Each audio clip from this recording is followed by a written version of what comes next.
Everyone, thanks for joining us today as we explore some of the great mysteries that are in the Bible. And an interesting one today that has confused a lot of people, and that is Peter's denials. The Lord said, Peter, you'll deny me three times.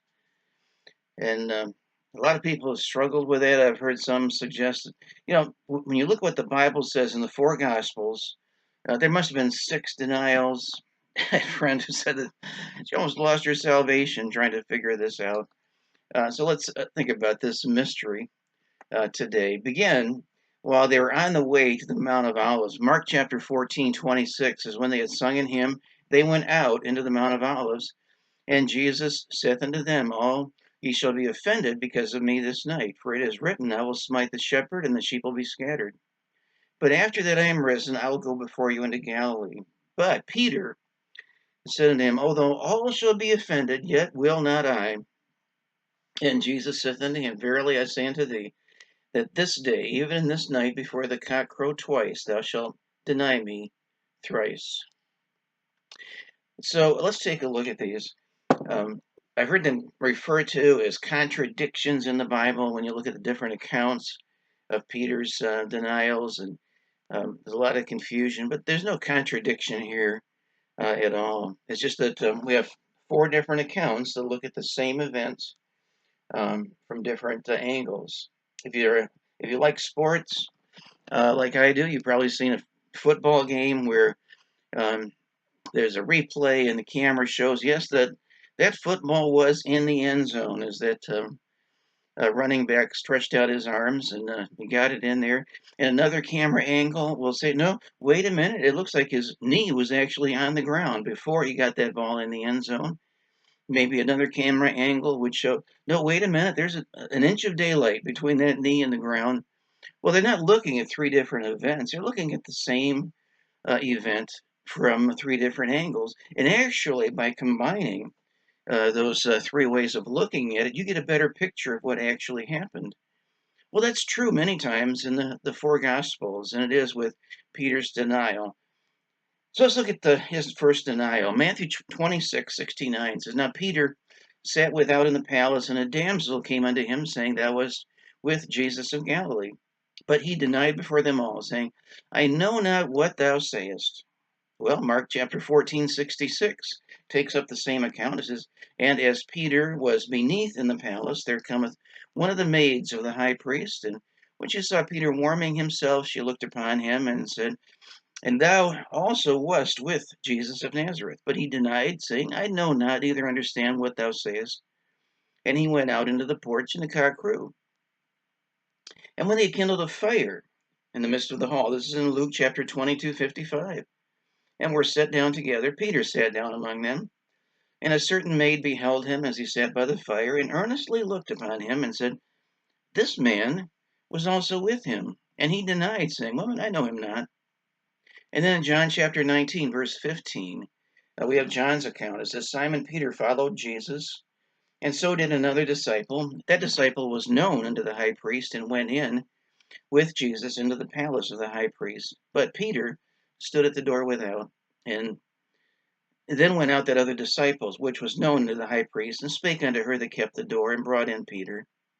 And then saith the damsel that kept the door unto Peter, art thou not also one of this man's disciples? He saith, I am not. So let's take a look at these four accounts of the first denial of Peter. We'll look at that in the terms of what actually took place. Who was speaking? And to whom was this person speaking? What was said? And how did Peter respond? So let's take a look at that. Who was speaking in this case? It's a girl. She's referred to as a damsel, referred to as one of the maids, certain maid. In other words, she was a servant of the high priest. And that particular night, her duty was to keep the door. And you can imagine there'd be a lot of curiosity as they see people coming and going, and soldiers and um, temple guards. The middle of the night in this very unusual and possibly unlawful meeting of the Sanhedrin that was taking place. A lot of people would be curious. Well, she was to keep out those who really shouldn't be there. Uh, in in that house. So that's who's speaking. She's a damsel in maid. It's a girl who's a servant, and her job is to open the door to those who can come in. To whom was she speaking? Well, she's addressing Peter in all four cases. Now, she already knew John, so she let him in. And then John asked her to let Peter in also. He's with us. And so she did that. And then apparently she remembered that she had seen Peter with Jesus. That's what was said. Thou wast with Jesus. The maid beheld him, as he sat by the fire, earnestly looked upon him, and said, This man also was with him. Art thou not one of his disciples? You notice that in John's Gospel, she phrased her question expecting a negative response. It's like she's saying, You're not one of his disciples, are you? And what did Peter say? It was very easy for him to answer with a question like that. I know not what those say. I don't know what you're talking about. I don't know him. I'm not a disciple. So you see, we have four different accounts of what Peter said in his first denial, and there's no contradiction here. The same person is speaking, the same things are said, and Peter's response is consistent in all four Gospels. But what about his second denial that we see here? In Matthew 26:71, we read, And when he was gone out unto the porch, another maid saw him, and said unto him that them that were there, This fellow also was with Jesus of Nazareth. And again he denied with an oath, I do not know the man. In Mark chapter 14:69, it says, A maid saw him again and began to say to them that stood by, This is one of them. And he denied it again. In Luke 22, after a little while, another saw him and said, Thou art also of them. And Peter said, Man, I am not. And John 18 says, The servants and the officers stood there who had made a fire of coals, for it was cold, and they warmed themselves, and Peter stood with them and warmed himself. It goes on to say in verse 25, Simon Peter stood and warmed himself, and they said, Therefore unto him, Art thou not also one of his disciples? And he denied it and said, I am not. So who's speaking? Well, first of all, there's another servant girl who was there in the courtyard. And then after a little while, one of the group starts to speak. And it seems like they're discussing Peter's situation among themselves. So to whom are they speaking? Others there in the porch, it's in the plural. This girl spoke to them. And then the group was speaking, it sounds like. And one of the group finally addressed Peter. And so what was said among the group here that this man was seen with Jesus. This maid apparently had seen Peter with Jesus. And it sounds like some of the group that was there around the fire were saying the same thing. Yes, I think I saw this man with Jesus. And what did Peter say? Well, he cursed and said, I do not know the man. It's addressed to one of the men who finally addressed Peter directly. And so that gives a picture of what's going on. It's a discussion that's taking place around this fire. It's cold. And finally, one of the men asked Peter point blank, Are you one of the disciples? And Peter cursed and said, I don't know the man. And so again, we have the second denial of Peter.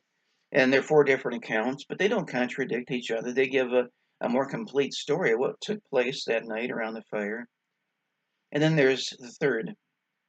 In Matthew 26:73, it says, After a while came unto him they that stood by, and said to Peter, Surely thou also art one of them, for thy speech bewrayeth thee. And then he began to curse and to swear, saying, I know not the man. And immediately the cock crew. And Peter remembered the word of Jesus, which said unto him, Before the cock crow, thou shalt deny me thrice. And he went out and wept bitterly.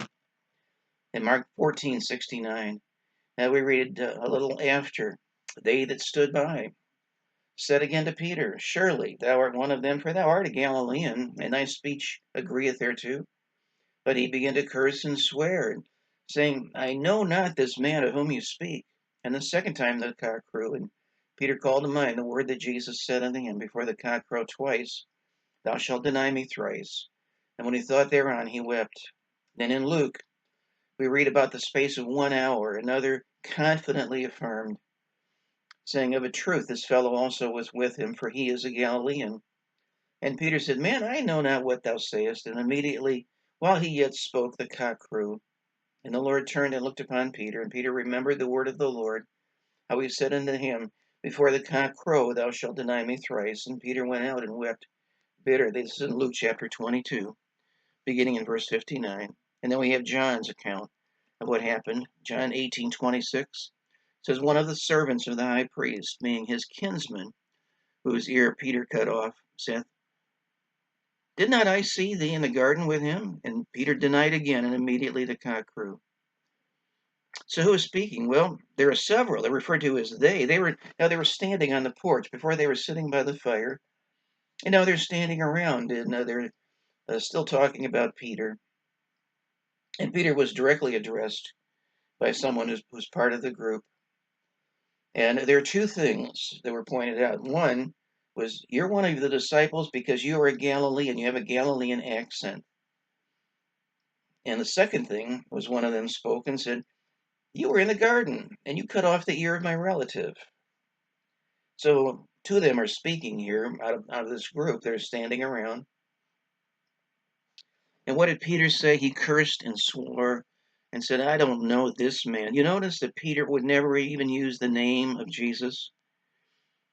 He just referred to him as this man, whoever he is. "I don't know him." He cursed and he swore. And again, in this third denial, we see that there are three different accounts, but they complement one another. And you put them together and you get a more complete picture of what took place there in the courtyard as people were standing around talking about Peter and then finally speaking directly to Peter and Peter's own attitude. Now, what about this crazy rooster anyway? Three of the Gospels say before the cock crows. Mark, however, says before the cock crows twice. Is there a reason for that? Well, there is. Um, Matthew and John were probably eyewitnesses. John definitely was, and probably Matthew was there as well. They were eyewitnesses to what took place there in the Mount of Olives when Jesus was speaking to Peter. And Luke got his information to a great extent from the Apostle Paul. He may have been there as part of the Sanhedrin, or there with the Sanhedrin, and heard that part of it. But for them, the important thing was that a cock is going to crow. There is a rooster. Obviously, there were more than one rooster there in Jerusalem at that time, and there were probably a number of them crowing. But with Peter, his attention was called to one particular rooster, and that he was going to crow twice in the Gospel of Mark.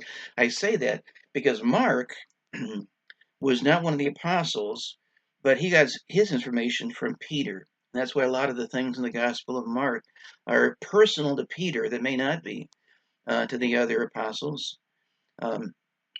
So for the other apostles, the important thing is, okay, before morning, before a rooster is going to crow, he'll deny him 3 times. But for Peter, there was one particular rooster Jesus said to look for. It was going to crow twice. Peter would be aware of that, and that's why it's mentioned that way in the Gospel of Mark. And so that's how we look at a mystery like this. We find out that instead of being a contradiction or 3 different accounts of the same thing, actually what we see here is a more complete picture of what took place on that evening. If you have questions about that, feel free to ask, and I hope I can help you in those areas. And I look forward to seeing you again next time when we look into a mystery of the Bible. See you again then, folks.